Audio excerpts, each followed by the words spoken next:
Hi everybody, and welcome to another Strategyzer webinar session. Today's topic is an Ask Us Anything about value proposition design. This is a unique opportunity for audiences to ask the authors directly about challenge areas that they face with the tools, the concepts, or the book itself. If you're on social media, you can find us on Twitter as @Strategyzer. Feel free to tweet your comments, your thoughts, or any other insights you may have about this session. You can also use the hashtag #StrategyzerWebinar to collect your thoughts. For those of you who aren't familiar, we have a blog as well. It's blog.strategyzer.com, where you can dig deeper into many of the insights that we will be discussing today, as well as the tools and the concepts that you may be familiar with already. I'm your moderator, Kavi Gupta, and I head the content team at Strategyzer. I'm responsible for the production of articles, webinars, podcasting, and our social media community. Many of you may have seen my name in the emails that go out regarding these webinar sessions. You can find me on Twitter as @KaviGupta. Our host, as always, is Alex Osterwalder, co-founder of Strategyzer. Alex is also lead author of bestsellers Business Model Generation and Value Proposition Design. You can find him on Twitter as @Alex Osterwalder. Our guest is Gregory Bernarda, who is co-author of Value Proposition Design along with Alex Osterwalder and Yves Pinier. He's also a certified Strategyzer coach. For those of you who are in Asia, this is our first broadcast to the Asia and Pacific audience. We're also hosting a 2-day masterclass in Hong Kong for you to dig deeper into the lessons and concepts of business model generation and value proposition design. Gregory Bernarda, who is our guest and co-author of Value Proposition Design, will be leading that workshop, and it's a chance for you to dig deeper and get fully immersed into the concepts that we will be talking about today. Many of the tools and the concepts, as well as the devices that we discuss, can also be available in our resource library. Simply visit strategyzer.com/register, and you'll be able to access 30 plus tools, canvases, and templates to help you create better value propositions and businesses. Let's get started with the session. We'll jump right into the questions. How would you describe the difference between a product and a value proposition? Greg, you want to go for that first and maybe share some of the experiences that you also have in your work with customers around the world? Yeah, sure. So the way we define it in the value proposition design book and methodology is that a product is part of your value proposition, but a product in itself doesn't tell you how you're going to help a customer, right? So that's why we have what we call the value map, the left-hand side of the value proposition canvas, where we do list products, obviously, the tangible or the real things that people, customers can interact with. But we also obviously focus on what we call pain relievers and gain creators, which is all about understanding how this product or this service is actually helping address the jobs, pains, and gains of the customer. So what we tend to see a lot of, and especially in companies that are maybe tech focused or R&D focused, is that they have great technology, maybe great products, or they think they have great products and great services, and the way they describe them is by basically touting the features of the products. You know, you can do A, B, C, X, Y, and Z with this product, but it actually doesn't connect with how a customer or the situation that a customer finds themselves in, and how this product or this service is particularly helpful to alleviate their pains or to create new gains for their customers. So I think that link is often missing, and being able to spell it out and to visualize it very clearly on the value proposition canvas is often, it's a very simple thing, but it's often very much of an aha moment, I think, with people that we work with in organizations. Alex? I think Greg really hits the nail on the head by saying, you know, you want to visualize and make tangible, explicit how you create value for customers. So I like doing this little experiment that I suggest, and anybody, you know, tries to do this once. If you go talk to businesses, people in product development, marketing, or even in startups, when you go to an incubator, so ask the people you're talking to, how are you creating value for customers? Simple, very simple question, and you can, you know, bet quite a bit of money on how they're going to answer. Most people will tell you a lot about their product. They'll tell you a lot about the features, but that doesn't answer the question, how are you creating value for customers? It answers, the question of, well, what's your product and how does it perform and so on. But that only really matters if it connects, as Greg, correctly pointed out, to something that matters to customers, to the jobs, pains, and gains that your customers have. So you really want to not just talk about the features, that's okay, because after all, products and services have features, but you want to make explicit, and that's what we do with the value proposition canvas in the pain relievers and gain creators. You want to make explicit how your products and services and the features of your products and services actually create value for customers. How does it help them, like a headache pill, to alleviate some of the pains that your customers have? How does it help, make some of the objectives that they have completely real? So that's a small experiment that I suggest you do. Go ask somebody, how are you creating value for customers? And you can bet that they're going to talk about products and features. And of course, you'll get some of those outstanding people who will really answer the question with why their products and services matter to customers and how they create value. So I think that's something we really need to chew on. And one more point to that is companies are very good at talking about the performance of their products and features. My product is this fast, it's this good in terms of quality and precision. But what you really want to say is, how does your product perform, and what are the expectations of your customers? Your customers want to increase their revenues by this much, and our product helps them do it, at this level. So you want to really be as good at quantifying the jobs, pains, and gains of your customers as you are for quantifying the performance of your products and services. So, companies are good at quantifying the performance of their products and services, but they're not necessarily always good at making, explicit the expectations of their customers in terms of, what are the biggest pains, and quantifiably, why does that matter to them, right? So the quantifying on the customer side is just as important as on the product side, because it will, another point, will help you a lot with pricing and value-based pricing. So for somebody, go ahead, Greg. Go ahead. Yeah, Kavi, just add something. I think there's a nice connection to make here with, Clayton Christensens' disruptive innovation, right?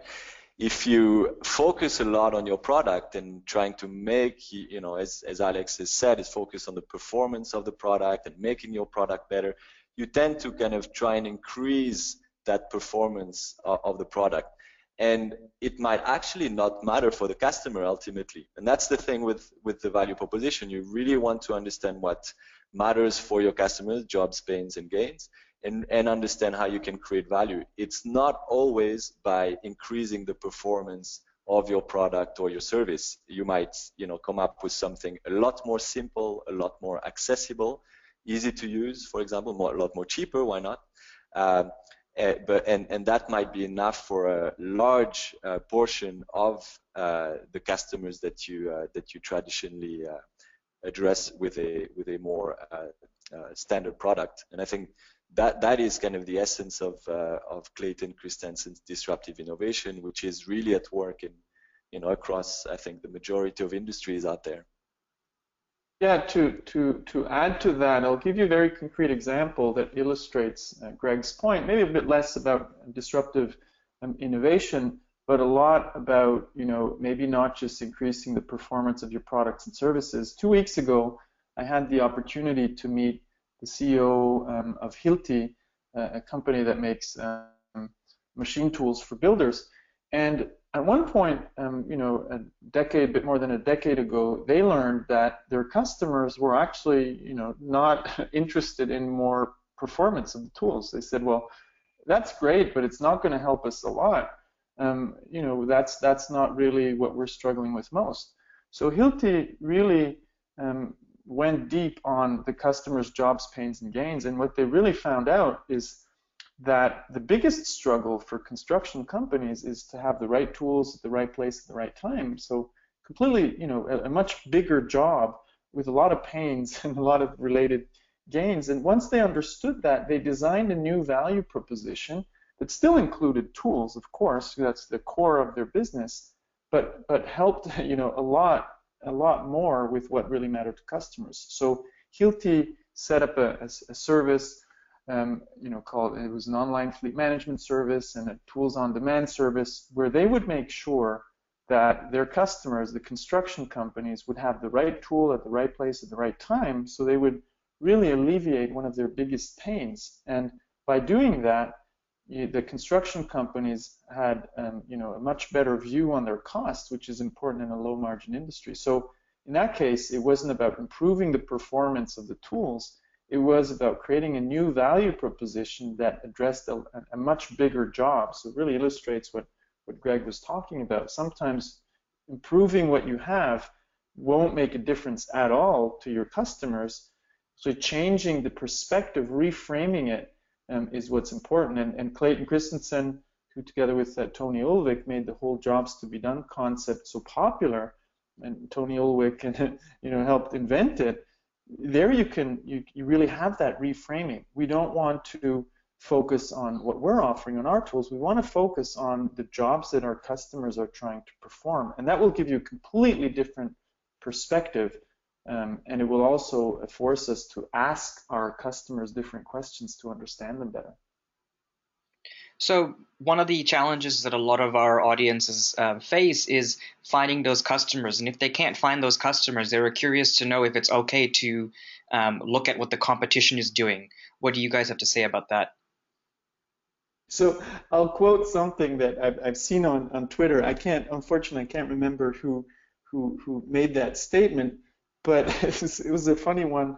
Somebody on Twitter said, if you focus on competition, your products and services will look like your competition's ass. So, I don't know if Holger's going to visualize that one, but I think this obsessive focus on competition is something we see a lot, and it's not very good and not very helpful. I mean, you don't want to be naive about competition. You need to take competition into account. But I like Jeff Bezos' approach a lot better, where he says you want to obsess over customers, not over competitors, which he made explicit in his last letter to shareholders in the last annual report. So I think that's definitely a much better approach, and there's always ways to connect with customers. And I think Greg can maybe share some experience of helping companies actually get in touch with customers and not focusing on competition. Yeah, so I think to the question also of that you posed, Gavi, there, I think if you have no clue whatsoever about who your customers are, of course, looking at the customers of your competitors might be a starting point, right? And so there's many ways of kind of looking at what exists and maybe looking at what you can do differently, differentiating your offer, your value proposition from that of competitors. But beyond that, customers are everywhere, right? So if you have a bit of a beginning of an idea of what sector, of what business you might be in, even just starting very simply with an idea, you can always go into context and situations where your customers or where would-be customers are, where people are, having the problems that you want to solve, or trying to get new gains in those situations, and observe, spend time with them, consult with them, in a B2B environment, why not, to try and understand those situations and those customers better. And I think that's just a great starting point, because it becomes very real very quickly. And that's something I think that we don't see so much in large organizations, especially in startup we see it a lot more, but in large organizations it's very hard to get executives to simply leave their desks and not call a research agency, but actually go in those situations where maybe potential customers might be finding themselves and spending time with them. So I think here are two starting points I would consider when trying to figure out who the customers might be.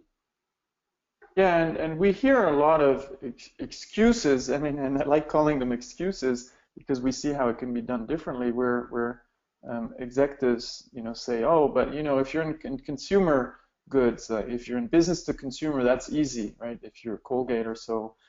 But I think it's actually even easier in business to business because you have a close relationship with customers, or when you're starting out, you can actually really get in touch with business to business customers a lot more, in an easier way, and you can have really deep discussions.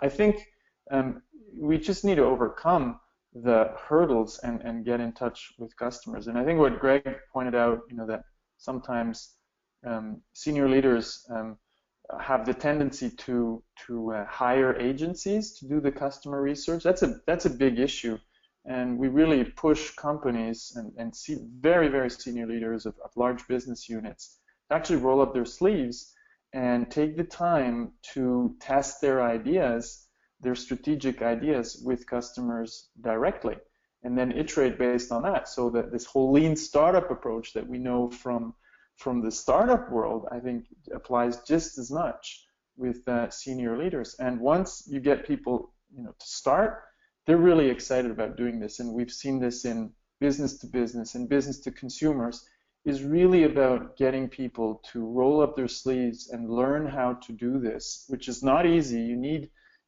to, work with people who've done this, who are experienced. And if you want to work with an agency to accompany you, but not to do the work. Because this is very fast-paced, where you need to make decisions very quickly. An outside agency can't make the decisions for you. You're the strategic leaders of your company. And that is the same if you're a billion-dollar business unit or if you're a startup that's starting out.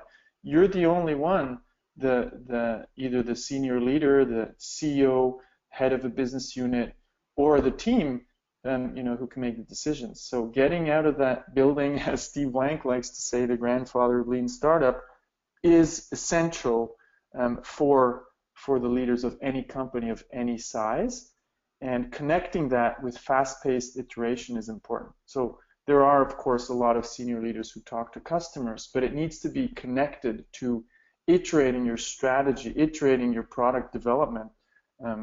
It's not just about maintaining customer relationships and going for lunch or for dinner with them. It's really about making more informed strategic decisions. So we have a lot of examples in the book and in the tool sets about how to connect with these customers through various experiments in the consumer B2C kind of landscape.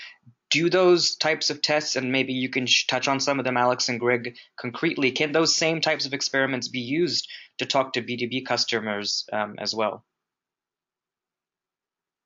Yeah, I can. I'll let Greg go ahead, because I was talking a lot. So go ahead, Greg. Sorry. No, so obviously the principle and the mindset doesn't change from a B2C context to a B2B context, or even a business to government context. The idea is that you're putting learning ahead of trying to make your idea work, right? So the principle and the mindset doesn't change.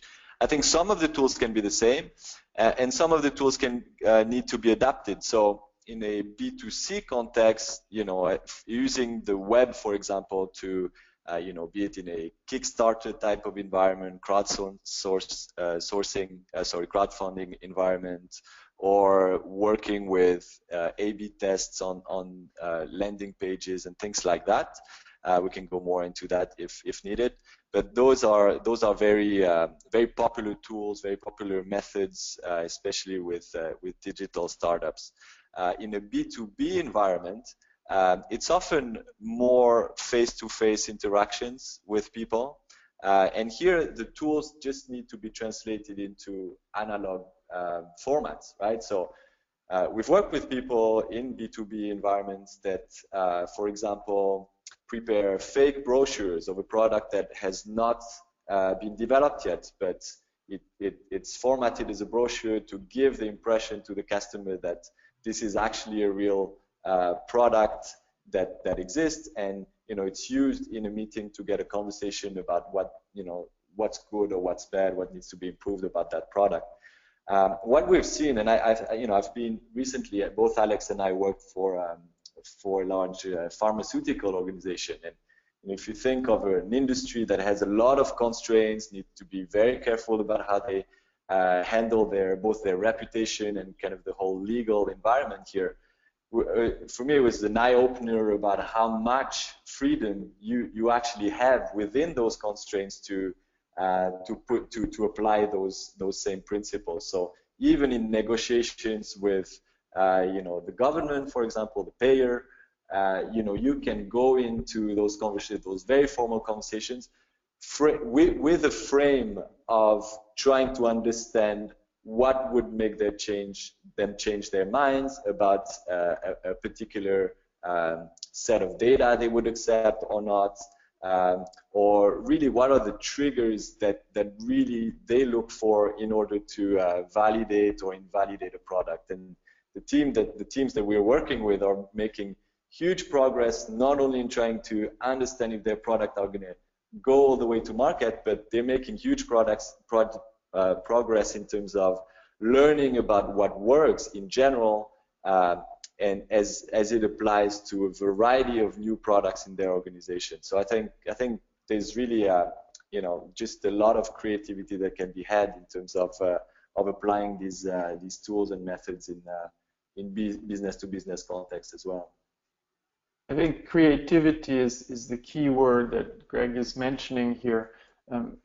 This is state of the art, right? This is very, lean startup in itself is a young process, testing ideas rapidly and iterating, and it's being applied in B2B, but we're at the forefront of this. So you really need to be creative around how you test ideas. And as Greg pointed out, you can do this in extremely, regulated industries. I don't know how much more regulated it can get than in the pharmaceutical industry.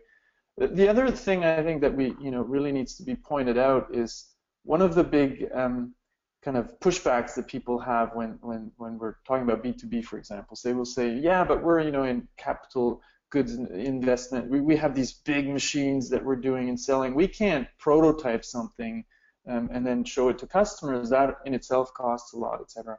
But that relies on a wrong assumption. The assumption that you actually need to build something, I think people take the build, measure, learn principles of lean startup a bit too literally. They say, oh, we can't build this. You don't need to build something to test your ideas. One example that Greg just mentioned is, well, you can make a brochure, right? And then you need to be transparent afterwards that you're testing this. But I think you don't even need to start with product, right? The first and most important thing you need to do when you start designing product, services, value propositions is understanding what really matters to your customers, the jobs, pains, and gains. So you need to start with the essentials. You can test the jobs, pains, and gains before you even think about products and services, right? You need to understand, what are my customers trying to get done? What are they struggling with most? What is their biggest headache? And once you understood that and you validated that, you got evidence that, hey, 10 out of 20 customers said, this is my biggest concern. This costs me millions of dollars. Then you have a starting point to think about then your value propositions, your products and services. So the building part, building a prototype or anything, even the brochures, that happens after you have a very good and validated understanding of what matters to your customers, the jobs, pains, and gains. So I think there's this misconception of this whole lean startup process and testing and value proposition design that you actually need to build something first. That's absolutely wrong, and it can often be very expensive and get you off on the wrong track because technology prototyping is very expensive. You can actually lose money very quickly because you built something that was in completely the wrong direction. And Steve Blank has a good example here of Ceres Imaging, a company that started out in or still is working on precision agriculture, and their first idea was to build drones to measure with a hyperspectral camera to measure certain aspects of the fields for farmers. And their first experiment that they thought they should be doing is building drones with hyperspectral cameras. That's very expensive, right? So what they figured out is there's a lot, easier way to test this. Number one, they would start understanding, do the farmers need the data? Will they pay for data? And once they figured that out, the farmers told them, well, why do you need drones? There are these crop dusters, you know, that fly over our fields all the time. Can you just attach a camera there? So they realized that their, you know, testing of the technology in itself was completely flawed already, that there were cheaper tests. So I think we need to, you know, be very creative, as Greg pointed out, in the way we test things. And in B2B, you really want to bring in customers in and work together alongside with them as well. So we now hear a lot of, you know, companies that are working on value proposition design asking, should we bring in customers into the workshops? Absolutely, right? And then there's techniques there that are pretty established, like innovation games, where you can work together with some pretty playful tools. You work together with customers to do very effective product development. So I'd suggest you check out, you know, Luke Homan's work around innovation games to also learn how you can work with B2B customers.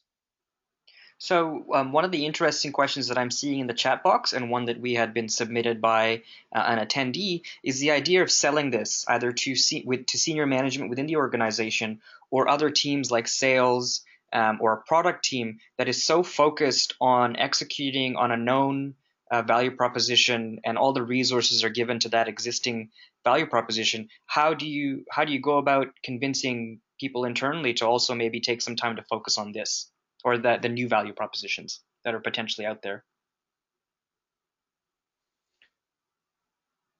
Get started, Alex. Yeah, I can get started. You want to go? Oh yeah, I can say a few things, and you can. Oh, go ahead. Go ahead. I have a couple of arguments of it. Let's go ahead. You do this quite a lot, so I think that we can learn a lot from that.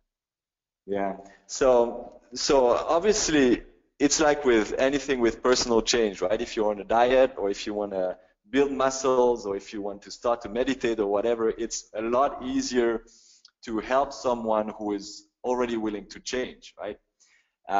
And so we see it a lot, I think, as soon as an organization wants to change, is interested in building new value propositions and new business models, it becomes a lot easier to go in and share what the tools can actually do, because it, I think, echoes very strongly with the needs and with the I guess context that people are in terms of what they need as far as innovation is concerned.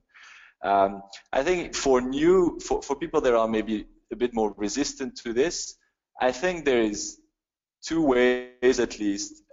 You know, one is that you can maybe scare them and show how much in their environment is actually changing, and show, you know, the stories of Kodak, of all of the others that you know, for a reason or another kind of missed the boat. And I think often these stories echo very strongly with any type of organization. I think it's often the same reasons that have prevented people from seeing what's next and from being disrupted by a new startup or a competitor, and so on and so forth. The other side to this is trying to inspire them, and so especially in workshops, which we do a lot of, I think stories are very powerful. It's a very powerful means of showing to people that it is actually possible to do something different than what has been done in the past. I think a lot of people think that they can maybe not be successful with something else. They don't know how to start. They don't think that it's actually, you know, the job of a large organization to innovate. Maybe it's only startups that can do that. So showing that there are successful examples out there of large companies or simply companies that are able to take on that change and be successful and have a whole process where it's actually all good for the company, I think is quite powerful as well. I think people start being empowered by these examples and see if they can you know, try to imitate those other companies. And I think maybe one last thing here is that there's also a consideration not so much in terms of what to do or, you know, what value proposition or business models to create, but what structure you put inside the organization in order to allow the organization to be able to innovate in the first place. And here I think this opens up a whole other topic where, you know, what we would like to talk about is this notion of ambidextrous organization, where organizations are organized, that are interested in innovating, organize themselves into one part of the organization, focusing on executing on the present and, you know, making small tweaks and evolutions to the current products and services that they have on the market, and one other part of the organization that's focused on basically preparing for the future or experimenting for the future. And these two environments, without going too much into details here, basically need to be ruled and organized in completely different ways, right? Different KPIs, different types of people, different time frames, different processes, and so on and so forth. And I think one example, for example, out there is you know, the Apple Watch, for example, but that's just one out of many, has been put from the start as a separate organization, different from the main Apple organization. And that piece of the organization was basically set free from the kind of, you know, probably overly bureaucratic processes of a large organization that is already running, has products on the market, and so on and so forth, so that it can start organizing and designing its own organization in such a way that is fit for its purpose of bringing something new out there. Alex, I'm sure you have a lot more examples and ideas there. Yeah, I actually have one very concrete thing that, you know, last week I had the opportunity to be on a panel with Michael Porter, you know, the strategy, you know, the person who defines strategy, and Peter Brabeck, who's the chairman of Nestle, the biggest food company in the world, and has been CEO before at Nestle and has been really, you know, leading the company for the last decades. And one of the things I really, you know, want to point out is that many of the established players today in industry, and I want to take Nestle as an example there, are extremely good at, you know, renovating, at sustaining innovation. And Nestle is 150 years old. You don't stay around for so long if you're not extremely good at managing the existing. But I think what's happening today is that you also need to create completely new growth engines. And if you take Nestle, they had one amazing growth engine that they created called Nespresso, but Nestle needs to be able to churn out an Nespresso every couple of years, right? And that I don't believe they have the systems in place yet. So to kind of, you know, frame this, I think Nestle is very, very good today at technology innovation. You know, they're really playing in the health space. They're investing a lot of money there. But where I think they're weaker, just, you know, observing from the outside, is the ability to create new business model innovation, while they're remaining excellent, as they are, you know, already now, at sustaining innovation and renovating and doing technology. I think product and technology innovation is mainly used today for sustaining existing business models. And, you know, if we go back to the Kodak case, they were actually good at technology innovation, but they were really bad at business model innovation. And in that case, in extreme case, that's why they went out of business. They actually innovated themselves to death. So what you were mentioning, Greg, we need the ambidextrous organization where we can do sustaining innovation, which I think, you know, R&D, we're doing a good job there, research and development, product innovation, technology innovation. But we need, you know, really the skill set and space and organization in our companies to do business model innovation while we're remaining good at sustaining innovation. That doesn't exist yet, and I think in particular at Nestle, just to point out one example, I think this is not a skill that's there yet, which is probably the case for 90% of all large organizations. Very few, I'm sorry to point out Amazon again, but you read Jeff Bezos' letter to shareholders, you'll see that they actually put in place this culture that can systematically create new growth engines. That's why they were able to create a $10 billion business around Amazon Web Services, which has nothing to do with retail, but builds on the same kind of IT infrastructure. So the ability to improve the existing and invent the new at the same time is extremely, extremely important. And just to kind of bring that home, I think the great argument, because the question was, what are the arguments here? In addition to technology innovation is not enough, which is, I think, an excellent argument, one that works really well. It's different from business model innovation. The other argument is that innovation, if we're not talking about research and development, if we're not talking about technology to start with, innovation is not expensive. People have this misconception that business model innovation is extremely expensive and extremely risky. If you actually do it right, you start small with your ideas and you test them with customers immediately, that is cheap. Talking to customers doesn't cost you a lot of money. That will allow you to reduce the risk and uncertainty that your ideas will go wrong, right? So innovation at the early stages is actually very cheap. It gets expensive when you invest in technology and product development, but that should come a lot later when you validated your ideas. So two big arguments for me is that we don't have the capacity to do business model innovation, which is very different from product and technology innovation. Business model innovation, new value proposition innovation actually helps leverage the technologies. That's one thing. And the other argument is innovation is not expensive. And if you do it right, you can reduce the risk and uncertainty of innovation in a big way. So there's some myths around still, I think, in innovation, which already is a term for product innovation, process innovation, technology innovation, business model innovation. We need to clean up with these myths to really show what state-of-the-art organizations like Amazon are doing today to create new growth engines systematically. So as we kind of wind down to the later end of the webinar, I'm going to start picking some of the audience questions that have been coming through. And here's a really interesting one for you guys. A member of the audience has asked, why do we keep using the same examples all the time? And Alex, I think I'd love to hear your answer to that one. Yeah, I think so. So those who really, succeeded and where we can see results, they're very few. GE is held up as an example often for doing lean startup well. The Jeff Immel, the CEO of GE, holds up the book Lean Startup and says we need to do this. That's an example.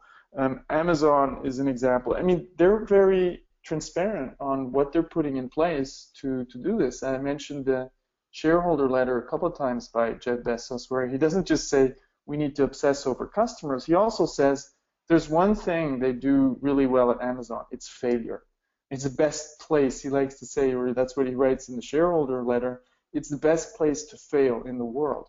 There are very few organizations today where you can actually fail, and when I'm not talking about big failure where you lose 100 million or $1 billion, but systematic failure to learn, to experiment with your ideas so you can make informed decisions because you tried out a lot of things and you know what works and what doesn't work.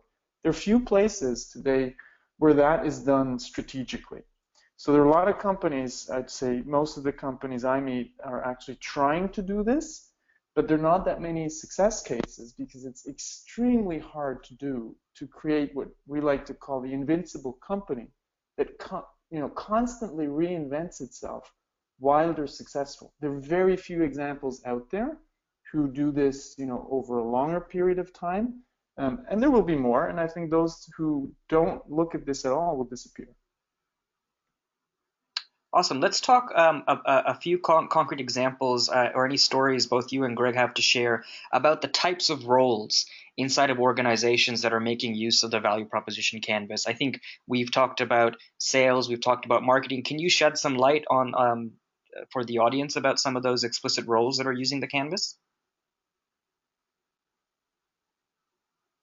Alex, why don't you get started and I compliment if. Yeah, I think the couple of roles that we see is in product, and the whole product organization, product development. That's where we saw it scale at Mastercard, for example, where we had a webinar just recently where they trained 10% of the workforce to do this. Sales and marketing also very often because they want to get a better understanding of customers. So even beyond innovation, I think a lot of business people and leaders and senior or junior leaders are looking for better tools to to understand customers, to design value propositions accordingly, and to design and business models. It really, where we see the largest scale is product management, marketing, sales, innovation, obviously, but it's just not as important and established in companies today to really spread.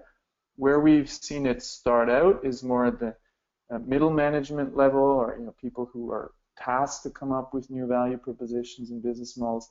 But it's now moving towards the head, if you want, of companies, where we're seeing more and more top-down initiatives. We're just working recently with the chief marketing officer of a 22 billion euro company, where they're training all of their marketers to use the value proposition canvas. So they're training 1,500 people, that's the objective, throughout the world, to use the value proposition canvas to make their value propositions more explicit. That came directly from the chief marketing officer. So we're seeing more and more top-down initiatives, while I think the bottom-up is really pretty established now with these tools. A lot of people in companies use these tools. Greg? Yeah, I think you've covered the main roles there. I think the other thing I would add to that is that, and you've heard that from Alex a lot, I'm sure, but one key benefit that people see in both the business model and the value proposition canvas is that it's becoming a shared language to create value or even clarify value within organizations, right? And when you start putting different types of people in the room, so product developers, salespeople, but also R&D, also people in finance or HR, you start seeing a lot more alignment, a lot more quickly about how we build new things, but also how we communicate about our current value proposition, our current products and services. And so I think a big recommendation that we always have when we run these workshops, innovation focused or let's say incremental innovation, radical innovation, or simply trying to figure out if we can be better at talking about what we do as an organization. One of the big things that we recommend is to bring a lot of diversity of the different roles present in the organizations, getting people to talk across silos, and so on and so forth. And I've never been in a workshop where the guy from finance feels out of place because they can't contribute. There's always a very powerful way for anyone to contribute to those pictures that we want to try and create, our understanding of the customer, our understanding of what we create for them, our value proposition, or the entire business model. Great. So let's wrap it up with this one final question. And I've seen this one come up a lot. Mapping out the value proposition canvas is one thing. Execution is so much more harder. When's the right time to really start testing that hypothesis? And I think this is a question that's going to excite both of you. Yeah, so I think we might need to clarify the word execution first. So there is the execution of the testing, and then there's the execution more in terms of implementation of a proven value proposition, right? So the thing you want to do very quickly is, after you brainstormed and came up with a couple of ideas around value propositions, is you want to go towards the testing execution immediately. I'd say, you have a 2-day workshop, maybe in the first day after the first workshop, after thinking about customers, their jobs, pains, and gains, you should already be calling customers or talking to customers that same day. So the testing execution should happen immediately. And we're now working with this concept of 10-week sprints, where we get teams in larger organizations, in this case, to ideate in a 2-day workshop after they learned about the methodology before and they maybe mapped out their existing business models and value propositions. But after the ideation, they go and test immediately for 10 weeks, for 8 to 10 weeks. That's a very bold thing to do, because companies are more used to ideating and then writing business plans and then actually implementing without having proven. But the point is that you want to reduce the risk and uncertainty of your ideas. So the faster you get out of the building and test, the better. And that can be done immediately. You don't need to build something, as I pointed out before, to get evidence about the jobs, pains, and gains of your customers. And that's something we need to push back on a lot. I remember having a conversation just a couple of weeks ago where we were talking with one team, and they said, "Oh, we're working on, with the design team on this prototype. It's going to take us 4 weeks, and then we can go test it with customers." Well, in a 8 to 10 week process, that's half of the time. So we said, "Hey, that's not acceptable. You need to come back next week with customer evidence that they actually have these jobs, pains, and gains, these issues that you're talking about, which will lead to a more informed design of a prototype," right? So execution of your testing happens immediately, and there we need to be creative. Implementation, I think, is what you then have, which is much easier once you have a validated idea. Implementation is just very good project management. I think that's the easy part. Once you've validated your idea, that's the hard part. That's where organizations are still learning. I think many organizations are excellent at implementation, and where they're not yet as good at yet is executing the experiments. And just to add to that a little bit, one of the key stories that we often share, because there is a public video out there, which actually might not even be out there anymore, but it's this startup called Owlet in the US. Owlet is a team of students that created a baby monitor. So you place a little sock on the foot of your baby, and it monitors their vital signals during the night. Obviously to help parents feel at peace and being alerted if there is any trouble with while the baby is sleeping. And for me, that's such a beautiful story of to show to anyone who's interested in innovation, because the guys went to first of all, on the side of studying whatever it is that they were studying, went from idea to validating their business model and value proposition in 6 months.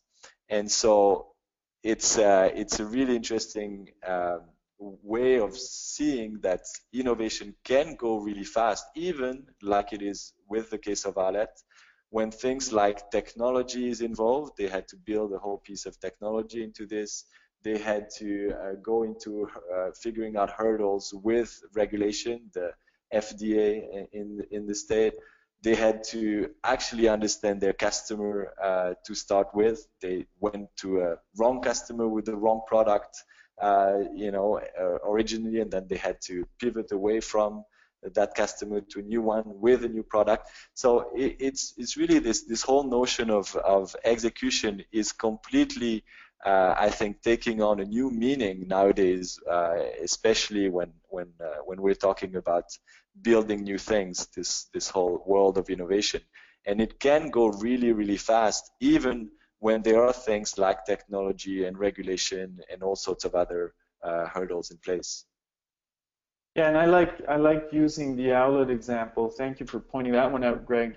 As a yardstick for executives who test their ideas. I say, hey, if these students can get to this level of validation in such a short amount of time, if you can't do that, shame on you, right? And so I provoke them a little bit, saying, hey, these students who actually master the process but have very little business experience, they can do such a good job in such a short time with so little resources, get strong validation, pivot their ideas.